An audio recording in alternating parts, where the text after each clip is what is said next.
हाँ जी, ये है management decisions how to produce. तो इसमें ये असम्पशन्स हैं कि there is only one product which is being produced. Firm एक ही प्रोडक्ट प्रोड्यूस कर रही है, बाकी के साथ उसका नहीं है कोई प्रोडक्शन के साथ, और इसके पास 2 वेरिएबल इनपुट्स हैं। मसलन सीड एंड लैंड है, लेबर और लैंड है, लेबर और कैपिटल है। और तीसरी असम्पशन है कि फर्म इज़ प्राइस टेकर, यानी फर्म का प्राइस के ऊपर कोई कंट्रोल नहीं है। ये चैप्टर शुरू करने से पहले हमारी ये असम्पशन्स हैं, इसी की बेस पे हम आगे जाते हैं। तो अगर ये असम्पशन्स चेंज हो जाएँ तो अ, जो जितने भी ये कॉन्सेप्ट्स हैं वो भी चेंज हो जाते हैं। लेकिन आपने इनको, ये इतनी ज़्यादा ज़रूरी नहीं है, लेकिन आपने इसके ऊपर इतना नहीं लगाना। आपने असल जो मटेरियल है वो आगे हम प्रेज़ेंट करने वाले हैं, तो उसके ऊपर आपने फ़ोकस रखना है।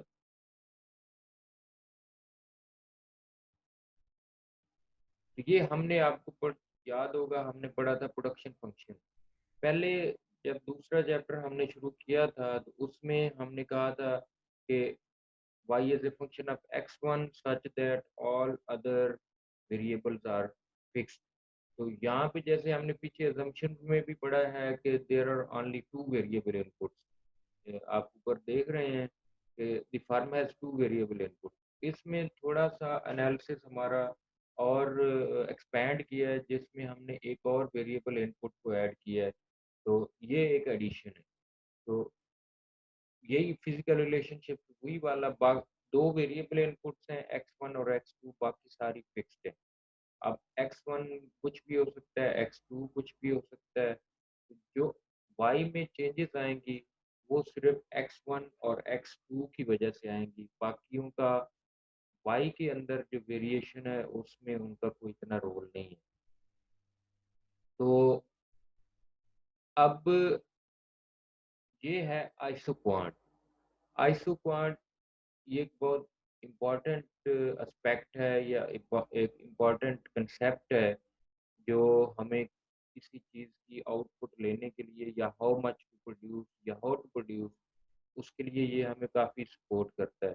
तो आइसो क्वांट की डेफिनेशन ये आपके सामने लिखी हुई भी है, मैं फिर भी आप साथ में नोट भी करते जाएं अगर कोई एडिशनल मैं बात करता हूँ।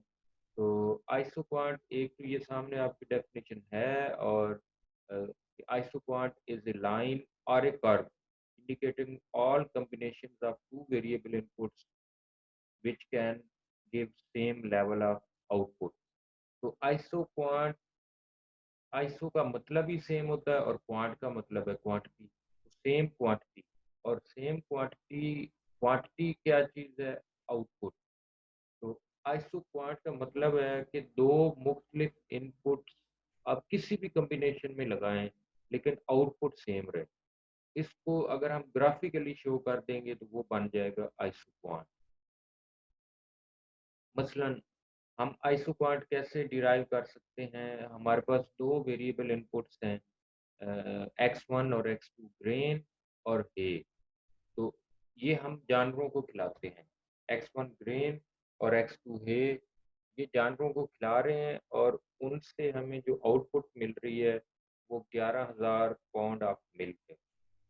ये मुख्तलिफ कॉम्बिनेशन आपके सामने नज़र आ रहे हैं। पहला कॉम्बिनेशन है 720 केजी या ग्राम, 720 ग्राम या कोई KGs of grain and 600 pounds of, बल्कि पाउंड्स ऊपर लिखा हुआ भी है, x1 pounds of grain, 720 pounds of grain and 600 pounds of hay। ये किसी जानवर को हम, या किसी फार्म पे जो जानवर हैं उनको अगर हम खिला देंगे तो हमें दूध मिलेगा 11,000 पाउंड। दूसरा कॉम्बिनेशन है इनका x1 और x2 का, 650 650 आउटपुट सेम है। तीसरा 600 700 आउटपुट इज सेम। चौथा है 560 750 आउटपुट 11,000 पाउंड ऑफ मिल्क। पांचवा 530 800 आउटपुट 11,000 पाउंड ऑफ मिल्क। उससे अगला 510 850 11,000 pound of milk is output. और लास्ट कॉम्बिनेशन है दो इनपुट्स का X1 और X2 का 500 and 900 which give same level of output, that is 11,000 LPs या पॉन्ड्स ऑफ मिल्क।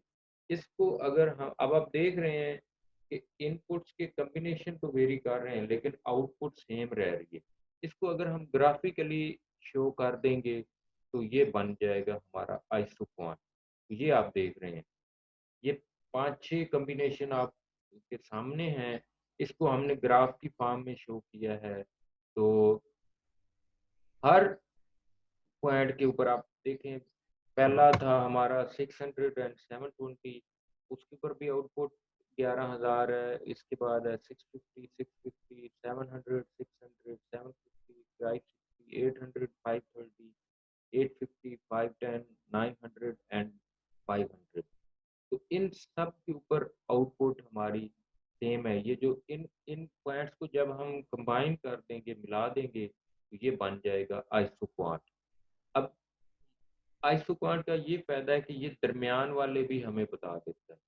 मसलन आप 600 720 से आप नीचे की तरफ अगर आएँ, तो इससे क्या होगा, X2 बढ़ेगा और X1 कम होगा। तो आउटपुट आप अगर इसी लाइन के ऊपर रहते हैं तो आउटपुट फिर भी सेम रहेगी। तो ये है आइसोक्वांट।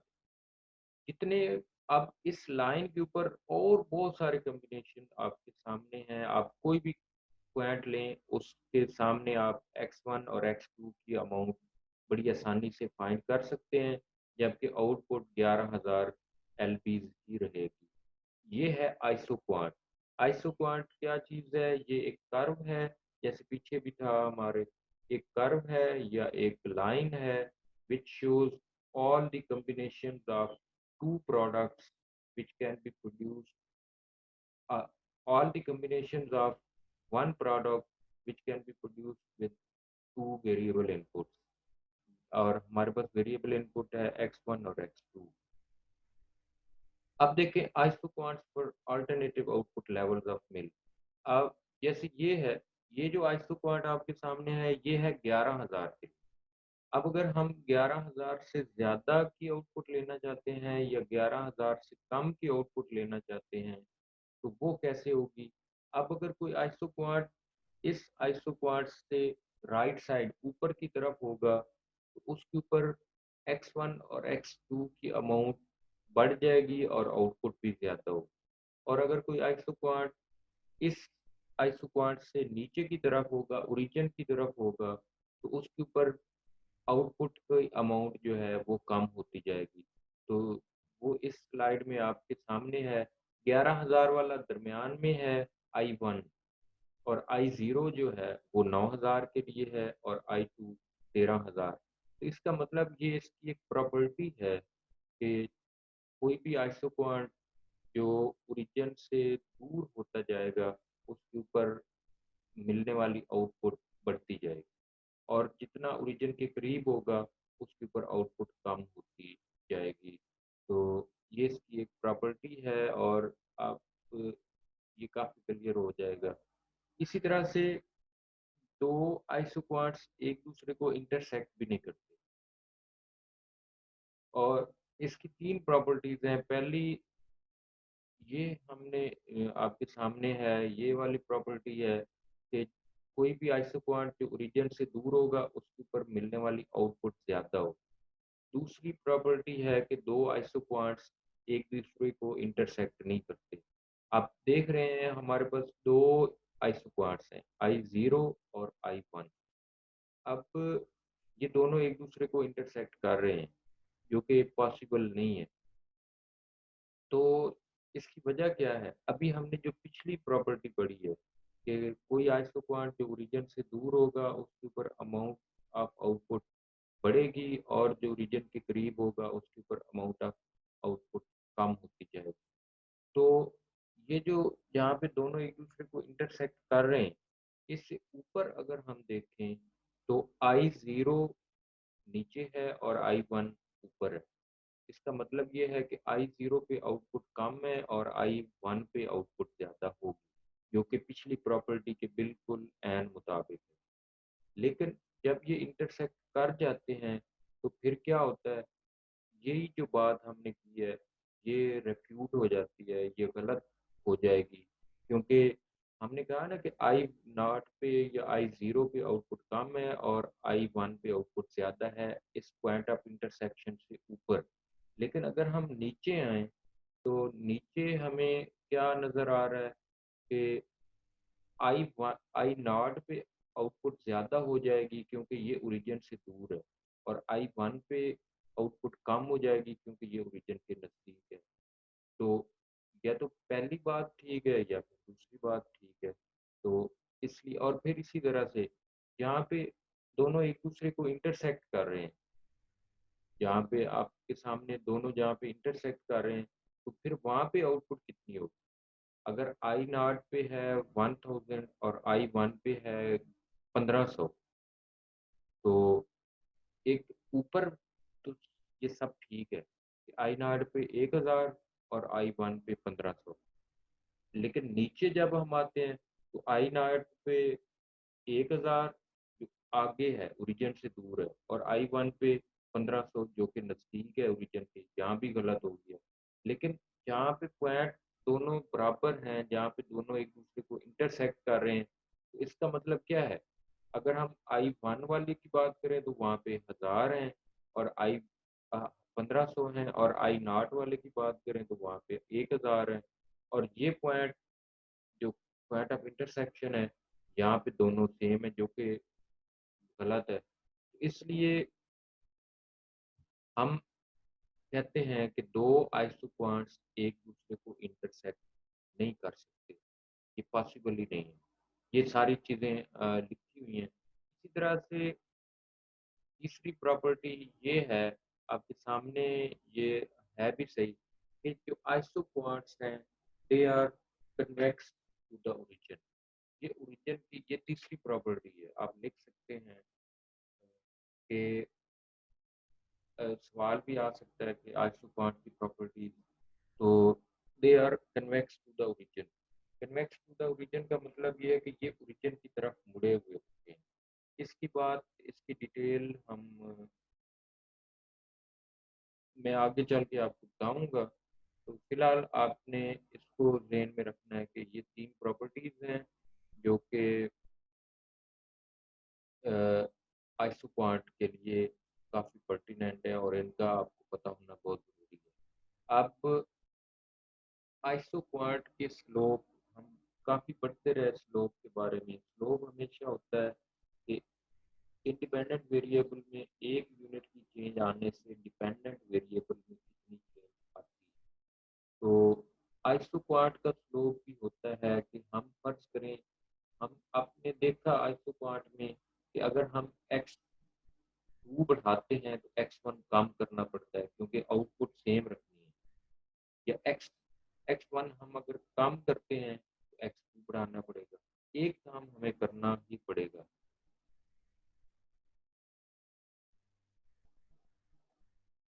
एक काम हमें करना पड़ेगा, और वो क्या है कि अगर हम एक बढ़ाते हैं तो दूसरा कम करना पड़ेगा, या एक कम करते हैं तो दूसरा बढ़ाना पड़ेगा। तो जो हॉरिजॉन्टल एक्सिस पे वेरिएबल होता है वो आपको पता है इंडिपेंडेंट वेरिएबल होता है, और जो वर्टिकल एक्सिस पे होता है वो डिपेंडेंट वेरिएबल होता है। तो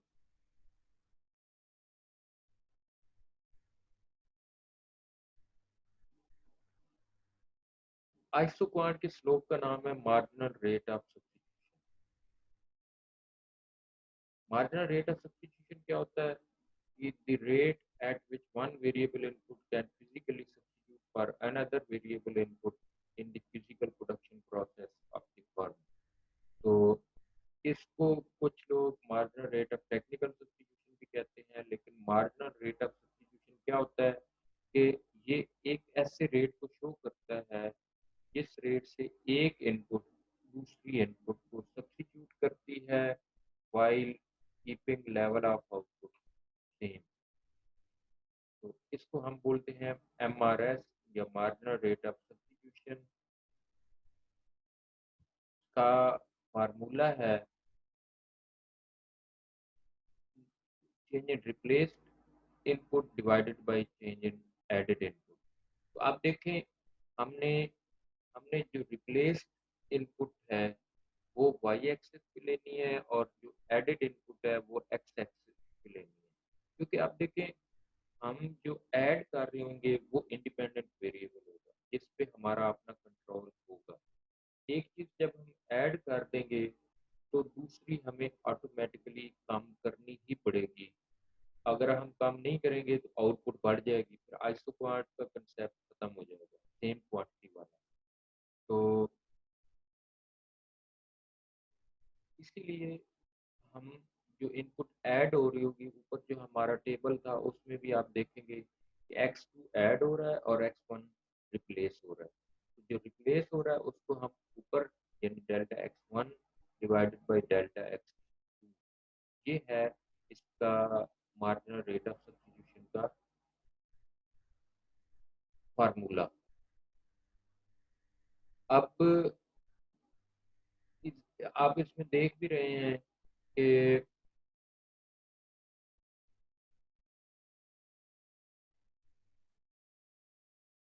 marginal rate of substitution x2 comma x1 लिखा हुआ है।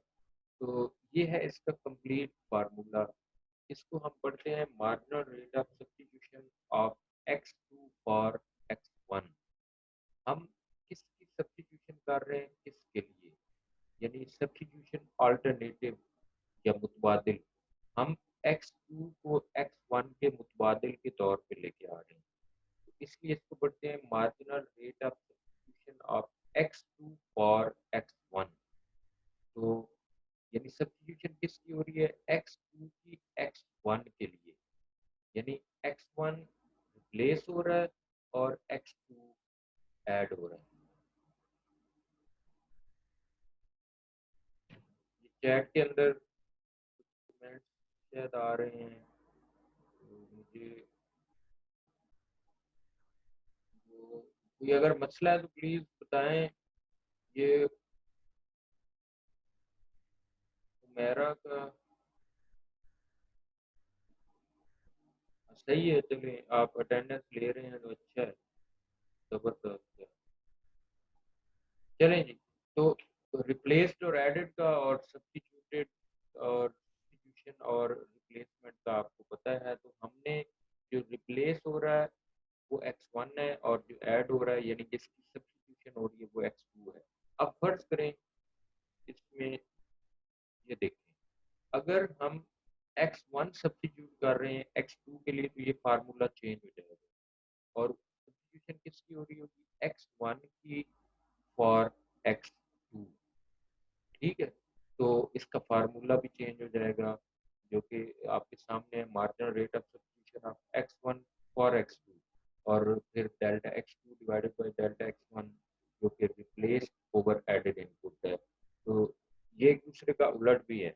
मसलन आप देखें, marginal rate of substitution of x2 for x1 is inverse to the marginal rate of substitution of x1 for x2।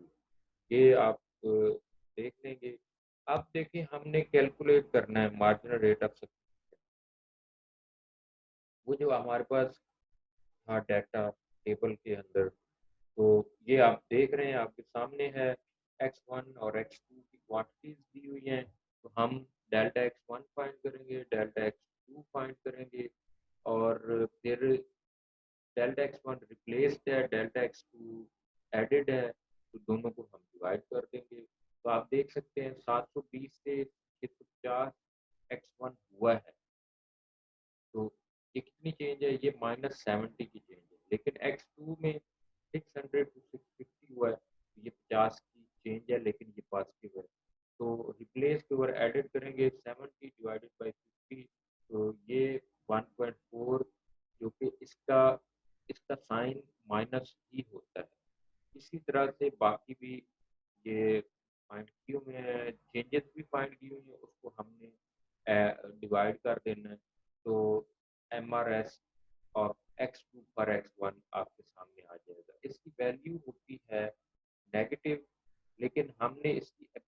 Amount को देखना है।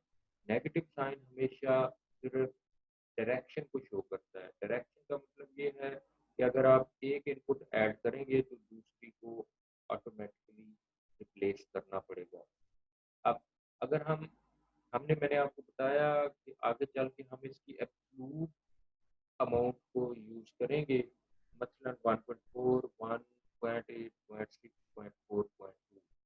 तो एब्सोल्यूट अमाउंट यूज़ करने का फ़ायदा ये है कि अगर आप -1.4 को देखें और -1 को देखें, तो -1 बड़ा है और -1.4 छोटा है। हालाँकि अब और ये शो क्या करता है? 1.4 क्या शो कर रहा है और 1 क्या शो करता है?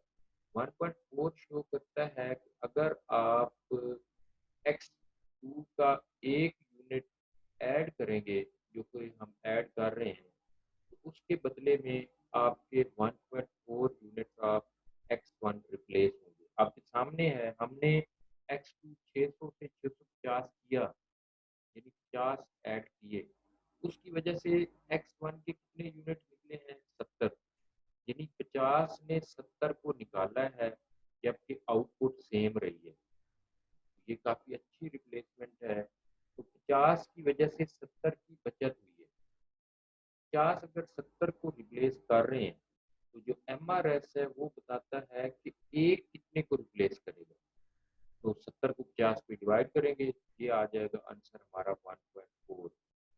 यानी एमआरएस 1.4 है। एक यूनिट x2 का 1.4 यूनिट x1 के रिप्लेस कर रहा है।